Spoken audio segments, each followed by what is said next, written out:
The machines around my son whispered and whirred, their rhythm like the dying breath of distant stars. The "I see you" lights didn't flicker. They accused. I hadn't slept in 36 hours when the phone rang. "Mom, tomorrow's your sister's birthday," she said, her tone clipped, rehearsed. "Come help with the preparations." I stared at the heart monitor, that fragile green line tethering my boy to this world. "I can't," I said. "He's fighting for his life." A pause. Then the sound, sharp, final, her voice snapping like a brittle thread. "Then you're cut off."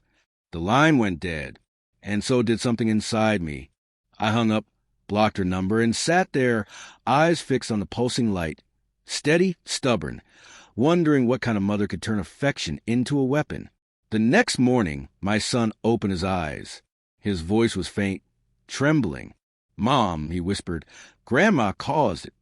At first, I thought he was delirious, lost in the fog of medication. But then I saw his eyes, wide, terrified, lucid. He said he'd overheard her that night. She came over while I was working a night shift, told him she'd help him sleep. He remembered a strange taste in his drink. Then nothing. My mother, the same woman who raised me on guilt and half smiles.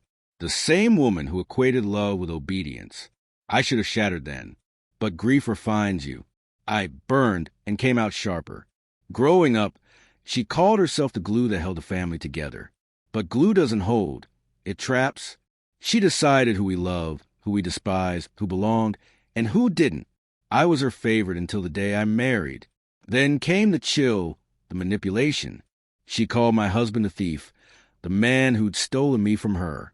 After the accident, the fall that put my son in the ICU, she was the first to arrive.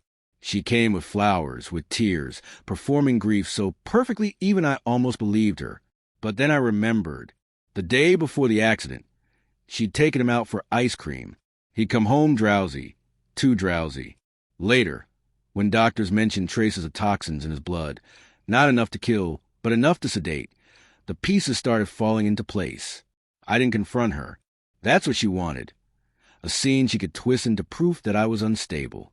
Instead, I went quiet, calculating, and I started to dig. Bank statements, security footage, her emails. She'd never changed her passwords. Too arrogant for that. That's how I found it. An insurance policy on my son's life, filed 2 weeks before the accident. Her name listed as guardian and beneficiary. My signature, forged, traced with eerie precision. That was the moment I stopped being her daughter. Then came the next step, patience. I moved my son to another hospital. New name, new doctor, new city. Then I unblocked her number and called. "Mom," I said softly, "I'm sorry. I overreacted." The silence that followed was cold and measured. Then her sigh. "Oh, honey," she said, "you always do." I let her think she'd won. I invited her over for dinner. She arrived wearing white, always a martyr. I made her favorite meal, pour her favorite wine. We smiled, two actresses pretending nothing had happened. Halfway through I spoke, my tone light. "The police called," I said. "They found something interesting in the insurance records." Her fork froze midair. "Someone forged my signature." I went on, swirling the wine in my glass. "They're investigating for fraud and attempted homicide." Her breath caught, barely noticeable, but I knew her too well. "I'm sure it's just a misunderstanding," I added. "They'll probably just want to ask you a few questions." The glass slipped from her hand, shattered across the floor. She didn't even flinch, just stared, her eyes darting like trapped prey searching for a way out. That's when I sprung the final trap. I'd already sent the evidence to the police, anonymously. The insurance forms, the forged signature, the bottle she'd left at my house. I kept it sealed, waiting. 2 days later, they raided her home.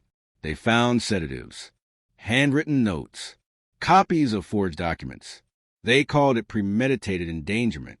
I called it justice that still had a heartbeat. She tried to contact me afterward.